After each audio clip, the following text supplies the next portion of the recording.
జగన్మోహన్ రెడ్డి గారు ముఖ్యమంత్రి అయిన తర్వాత పేద ప్రజలకి అండగా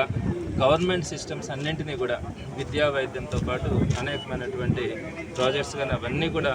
ప్రభుత్వ పరంగా ఉండాలా, ప్రభుత్వ పరంగా ఉండే పేదలకి సామాన్యులకి అండగా ఉండాలన్న ఆలోచనతో ఆ రోజు జగన్మోహన్ రెడ్డి గారు అనేక నిర్ణయాలు తీసుకుంటే ఈరోజు ప్రతి ఒక్కదాన్ని కూడా ప్రైవేట్ వాళ్ళ చేతుల్లో పెట్టడానికి కానీ ప్రైవేటు వ్యక్తులకు అప్పగించడానికి కానీ వారి చేతుల్లో కీలుబొమ్మల్లాగా ఈ ప్రభుత్వం మారిపోయేదానికి ఈరోజు అన్ని ప్రయత్నాలు కూడా చేస్తూ ఉన్నాయి. ప్రతి ఒక్కదాన్ని కూడా వైఎస్ఆర్సీపీ ఈరోజు ప్రతిపక్షంలో ఉన్నప్పటికీ కూడా మొదటి రోజు నుంచి కూడా ఈ టీడీపీ గవర్నమెంట్ చేస్తున్నటువంటి అనేకమైనటువంటి అక్రమాల మీద కానీ చెప్పినటువంటి అబద్ధాల మీద కానీ మోసాల మీద కానీ అలానే ఏదైతే ఇంతకు ముందు ఉన్నటువంటి గవర్నమెంట్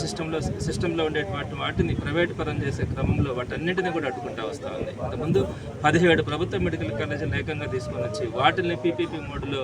ప్రైవేట్ వాళ్ళకి అప్పగించే క్రమంలో కూడా జగన్మోహన్ రెడ్డి గారు చేసినటువంటి కృషి వల్ల వైఎస్ఆర్సీపీ నాయకులు కార్యకర్తలు అందరూ కూడా రోడ్డు మీదకి వచ్చి పోరాడడం వల్ల ఈరోజు ఆ 17 ప్రభుత్వ మెడికల్ కాలేజీలు మనం కాపాడుకోగలిగినాం. రేపటి రోజున సామాన్యులకు కానీ పేద ప్రజలకు కానీ వాటన్నింటినీ కూడా మనం నిలబెట్టుకోగలిగినామంటే జగన్మోహన్ రెడ్డి గారి పోరాటమే. అలానే ఈరోజు ఫిషింగ్ హార్బర్స్ కానీ అలానే పోర్టుల విషయంలో కూడా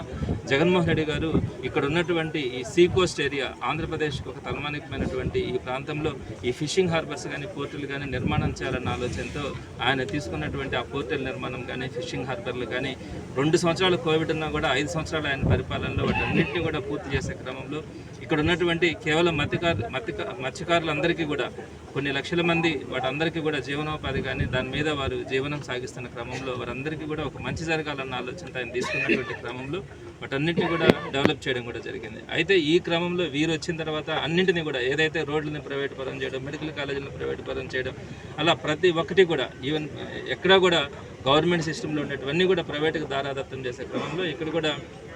ఇక్కడ ఉన్నటువంటి ల్యాండ్ని ఒక ప్రైవేటు వ్యక్తులకు అప్పగించడం కానీ చిన్నగా దాన్ని క్రమేపీ మొత్తం ఫిషింగ్ హార్బర్ని అంతా కూడా ఈ ప్రైవేటు వ్యక్తుల చేతుల్లోకి వెళ్ళి ఇది కేవలం ఇంతటితో ఆగకుండా కూడా మొత్తం అన్నింటినీ కూడా చేసే క్రమం కనిపిస్తూ ఉంది. కాబట్టి ఖచ్చితంగా దీన్ని అడ్డుకోవాలా. దీన్ని కనుక అడ్డుకోకపోతే చంద్రబాబు నాయుడు గారు మొత్తం కూడా ఈ ప్రైవేటు పరం చేసేదానికి అవకాశం ఉంటుందన్న ఆలోచనతో ఆయన ఈరోజు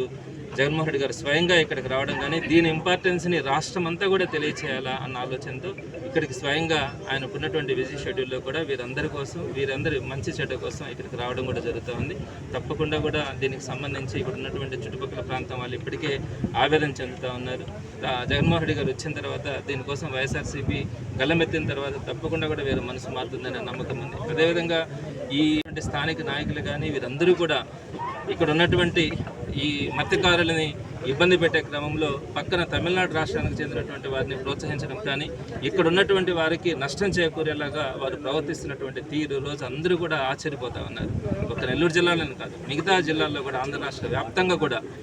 ఏంటి ఈ పరిస్థితుల్లో మన వాళ్ళకి మనం సహాయం చేయాల్సింది పక్క రాష్ట్రాల వాళ్ళకి మనం సహాయం చేసే పరిస్థితిలో ఉన్నామంటే అలా గొంతు కోసే పరిస్థితిలో ఈరోజు మనం ఉంటా ఉన్నామంటే దీన్ని ఖండించాల్సినటువంటి పరిస్థితి కూడా ఉంది. తప్పకుండా రేపు జగన్మోహన్ రెడ్డి గారు వచ్చిన తర్వాత ఆ ప్రణాళికని పెద్దలు గోవర్ధన్ రెడ్డి గారు కానీ రామిరెడ్డి ప్రతాప్ అన్న ఇట్లాంటి వాళ్ళ ఆధ్వర్యంలో అంతా కూడా కార్యకర్తలు నాయకులు అందరూ ముందుండి కూడా చేయడం కూడా జరుగుతుంది.